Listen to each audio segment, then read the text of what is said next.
माँ दुर्गा ने क्यों लिया स्कंद माता का स्वरूप? पौराणिक कथा। दुर्गा माँ का मन पूर्ण रूप से लौकिक और सांसारिक संबंधों से दूर रहता है।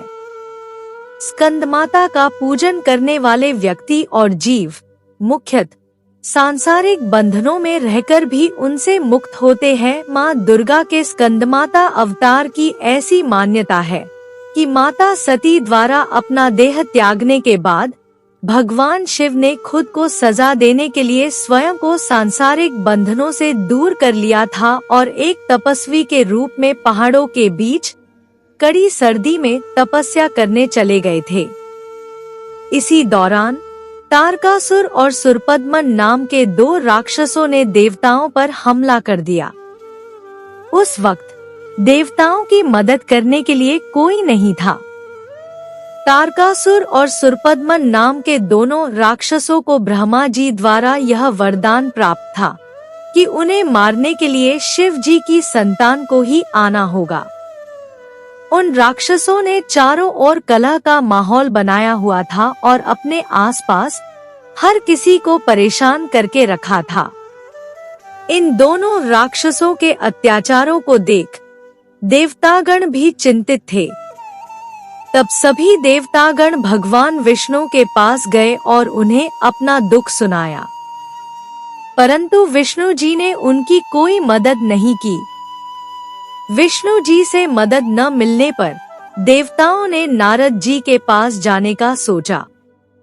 उन्होंने नारद जी से कहा कि यदि वह माता पार्वती से भगवान शिव को पति के रूप में पाने के लिए तपस्या करने को कहेंगे, तब शायद भगवान शिव उनसे शादी कर ले और उनके मिलन से महादेव की संतान जन्म ले, जो उन राक्षसों का वध कर सके। इसलिए नारद जी के कहे अनुसार माता पार्वती ने भगवान शिव को पति के रूप में पाने के लिए घोर तपस्या की और उनकी भक्ति से खुश होकर भगवान शिव ने उनसे विवाह करने का निर्णय लिया। विवाह के पश्चात माता पार्वती और भगवान शिव की ऊर्जा से एक बीज का जन्म हुआ। बीज के अत्यधिक गर्म होने के कारण उसे अग्नि देव को सरवाना नदी में सुरक्षित रखने के लिए सौंपा दिया गया। अग्निदेव भी उसकी गर्मी सह नहीं पाए, इसलिए उन्होंने उस बीज को गंगा को सौंप दिया, जो उसे आखिर में सरवाना झील में ले गई, जहां माता पार्वती पहले से ही पानी के रूप में मौजूद थी और उस बीज को धारण करते ही वह गर्भवती हो गई। कुछ समय पश्चात कार्तिकेय ने अपने 6 मुखों के साथ जन्म लिया। कार्तिकेय के जन्म के बाद उन्हें तारकासुर और सुरपद्मन का विनाश करने के लिए तैयार किया गया।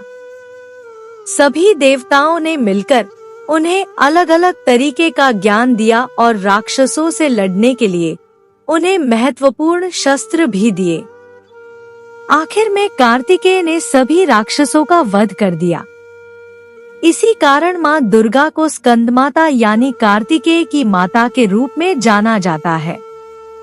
स्कंदमाता के मंदिर पूरे भारतवर्ष में कई जगह स्थापित है, लेकिन उनमें से एक बहुत प्रचलित उत्तर प्रदेश के वाराणसी में स्थित है।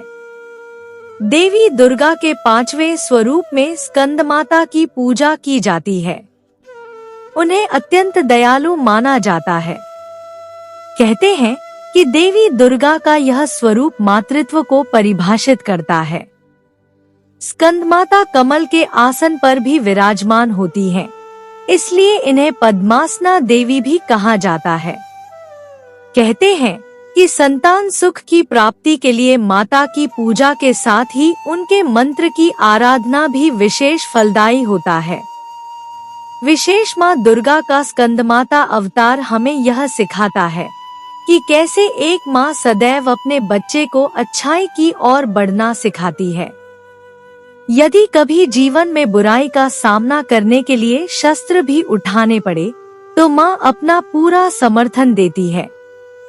इसलिए हमें अपनी माँ का सदैव सम्मान करना चाहिए और उन्हें हर चीज के लिए शुक्रिया कहना चाहिए। आशा करती हूँ यह वीडियो आप लोगों को अच्छी लगी होगी। अच्छी लगी तो लाइक करें, अपने दोस्तों के साथ शेयर करें मेरे चैनल को सब्सक्राइब करें और कमेंट में जय माता दी अवश्य लिखें। आपका एक लाइक और कमेंट से हमारा हौसला बढ़ता है। माता रानी आपकी हर मनोकामना पूर्ण करे। वीडियो देखने के लिए बहुत बहुत धन्यवाद। मिलते हूँ एक और अच्छी कहानी के साथ।